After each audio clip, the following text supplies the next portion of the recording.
আমার বাসায় এক একজনের এক এক রকমের তাল, কেউ গরু খেলে মুরগি খাবে না, মুরগি খেলে ছাগল খাবে না, মানে আমি পড়ছি পুরাই একদম দোটানার ভিতরে। তো কিছুই করার নেই, পরিবার বলে একটা কথা আছে, এটা মানতেই হবে। আর সব মানুষের টেস্ট কিন্তু একই রকম থাকে না, আর এসবের কারণে আমার কিন্তু ডাবল ডাবল করে সবকিছু রান্না করা লাগে। যার জন্য কেক নিয়ে আসছি, তাকে নিয়ে কেকটা কাটতে পারলাম না, একা একা কাটা লাগলো। আসসালামু আলাইকুম সবাইকে, কি অবস্থা সবার, কেমন আছেন? তো ফাইনালি অনেকদিন পর আজকে ব্লগ আপলোড করতেছি, আর এখন আমার ভয়েসটাও আলহামদুলিল্লাহ আগের চাইতে ঠিক হয়ে গিয়েছে। তো এটা ছিল শুক্রবারের দিন, আমার হেল্পিং হ্যান্ডের দিকে মাংস ধোয়াধুয়ি করতেছে। হঠাৎ করে এদিকে আবার আমি আরেকটা উপহার পেয়ে গেলাম। এখানে হচ্ছে আমাদের বিল্ডিং এর ক্লিনার আঙ্কেল, সে হচ্ছে আমার জন্য মোচা, তারপর হচ্ছে কচু শাক নিয়ে আসছে। মানুষ যে আমাকে এত পরিমাণে ভালোবাসে, আমি খুবই ভাগ্যবতী। এরপর আমি কিচেনে চলে আসি রান্না বান্না করার জন্য। তো এখানে হচ্ছে খাসির মাংস, আজকে আমি খাসির মাংস আর গরুর মাংস রান্না করব। এখন বলি দুই রকমের মাংস কেন এত কষ্ট করে রান্না করা লাগতেছে আমার। বাসার সবাই খাসির মাংস খেলো, আপনাদের নোবেল ভাই আর আমার আম্মু হচ্ছে খাসির মাংস খায় না, তো তাদের জন্য পার্সোনালি আমার গরুর মাংস রান্না করা লাগবে। আর আজকে যে খাসির মাংসটা রান্না করতেছে, এটার ভিতরে কিন্তু খুবই ইন্টারেস্টিং একটা কথা আছে। নোবেলের বড় মামা, মানে আমার বড় মামা শ্বশুরের হচ্ছে থার্ড বেবি হয়েছে, মানে আমার পুচকু আর একটা দেবর আসছে। এটা ছিল পুচকু দেবরটার আকিকার মাংস। খাসির মাংসটা অলরেডি তুলে দিয়েছি, এখন আমি এখানে গরুর মাংসের প্রসেসিংটা করব।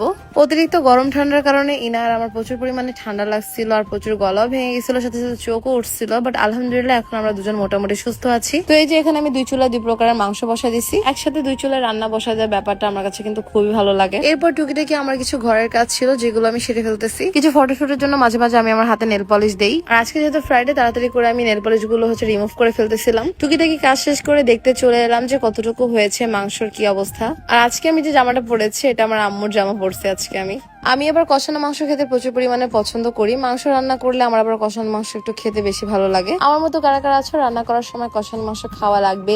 গোসলে যাওয়ার 20 মিনিট আগে আমি আমার ফেস স্কিন টো বাই মিসমি অ্যালোভেরা পিঙ্ক জেলটা ইউজ করি। পেজটাকে আমি আমার ভিডিওর ক্যাপশনে মেনশন করে দিচ্ছি, যার যেটা ভালো লাগে তাড়াতাড়ি করে অর্ডার করে ফেলো। গরুর মাংসতে সুন্দর করে আলু দিয়েছি, কিন্তু যখন আমি খাসির মাংসতে আলু দিতে যাবো আমার সময় দেখি যে আলু শেষ। তাড়াতাড়ি করে আমি করেছি কি অনলাইনে অর্ডার করেছিলাম। খাসির মাংস অর্ধেক রান্না করে খাসির মাংস জালটা অফ করে দেয়, যখনই হচ্ছে আলু আসে তারপর হচ্ছে এখন আমি আবার হচ্ছে ঝোলের পানি দিয়ে দিব। নোবেল নামাজ পড়ে চলে আসে, তারপর আমি নোবেলকে খাবার দিয়ে খাওয়ার জন্য। ইনার যেহেতু শরীর খারাপ ছিল, তাই ইনাকে নিয়ে আমি ঘুরতে গিয়েছিলাম। ইনার যেহেতু শরীর খারাপ ছিল, তাই আমি ইনার জন্য কেকটা আনাই। তো এটা কিন্তু আমার কোনো প্রমোশনাল ভিডিও না, আমি আমার নিজের টাকা দিয়ে কিন্তু কেকটাকে পারচেস করি। যার জন্য আমি কেকটা আনাইছি, সে অসুস্থ থাকার কারণে তাকে নিয়ে কেকটা আমি কাটতে পারি নাই। সমস্যা নেই, মেয়ের কাটার মেয়ের মার কাটার কথা একই কথা। পাশ থেকে ইনার বাবা বলতেছিল যে কি ব্যাপার, তুমি না ইনার জন্য কেকটা আনাইছো, তাহলে তুমি কেন একা একা খাচ্ছ? পরে বললাম যে ইনার যেহেতু কাট করতে পারতেছে না, আর ইনার জন্য যদি আমি এতদিন রেখে দিতাম তাহলে কেকটার অবস্থা 12টা বেজে যেত। তাছাড়া ইনাকে নিয়ে আমি যে কোনো সময় হচ্ছে কেক কাটতে পারবো, সামনে যেহেতু আমার বার্থডে, কেক আর কেক। আমি অসুস্থ হওয়ার পরে একটা জিনিস বুঝতে পেরেছি, তোমাদের প্রচুর পরিমাণে ভালোবাসা পেয়েছি। তোমরা আমার এত পরিমাণের খোঁজ খবর নিয়েছো যে আপু কি হয়েছে না হয়েছে এই সে, এটা দেখে আমি প্রচুর খুশি। তো এই ছিল আমার আজকের মতো ছোট একটি ভিডিওটি ভালো লাগলো অবশ্যই কিন্তু পেজটাকে ফলো করে ফেলবেন, সবগুলো ভিডিওতে লাইক কমেন্ট শেয়ার করে ফেলবেন। আবার দেখা হবে আপনাদের সাথে আগামী ব্লগে। তো আমার পেজের 1.3 মিলিয়ন ফলোয়ার হতে কিন্তু বেশি দেরি নেই, তাড়াতাড়ি করে পেজটাকে ফলো করে ফেলেন। তো এই ছিল আমার আজকের মতো ছোট্ট একটি ভিডিওটি এ পর্যন্ত। আজকের মতো আল্লাহ হাফেজ সবাইকে।